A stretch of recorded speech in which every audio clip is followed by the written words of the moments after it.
ইদানিং যুক্তরাষ্ট্রের হোয়াইট হাউসের ওভাল অফিসে হরহামেশাই দেখা যায় ট্রাম্প বন্ধু ধনকুবের ইলন মাস্কের পুত্র লিল এক্সকে। মার্কিন প্রেসিডেন্ট ডোনাল্ড ট্রাম্প যখন গাজা ইস্যু কিংবা রাশিয়া ইউক্রেন যুদ্ধের মতো গুরুত্বপূর্ণ বিষয়ে কথা বলেন, পাশে মাস্কের কাঁধে চড়ে ছেলে মানুষই করতে দেখা যায় এক্সকে। মাঝে মধ্যে ট্রাম্পকে দেখা যায় মাস্কের ছেলের সঙ্গে মিষ্টি সুরে কথা বলতে, আবার মাঝে মধ্যেই একটু বিরক্তির সুরে ব্যস্ততা দেখিয়ে নিজের কাজে মনোযোগী হতে।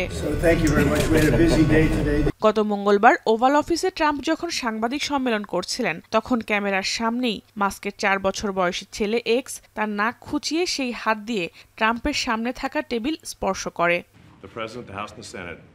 বিষয়টি শিশুসুলভ স্বাভাবিক আচরণ হলেও হয়তো একে ভালোভাবে নিতে পারেননি মার্কিন প্রেসিডেন্ট।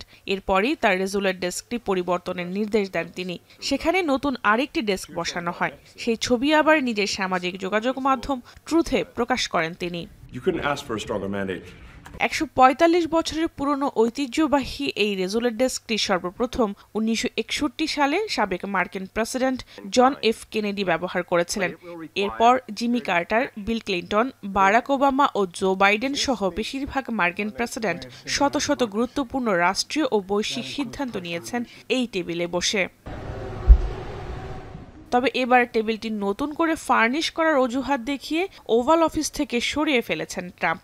অনেকের ধারণা, স্বাস্থ্য সচেতন ট্রাম্পের ওভাল অফিস জীবাণুমুক্ত রাখতেই এই সিদ্ধান্ত। জাহানারা ভুঁইয়া, এখন বিশ্ব।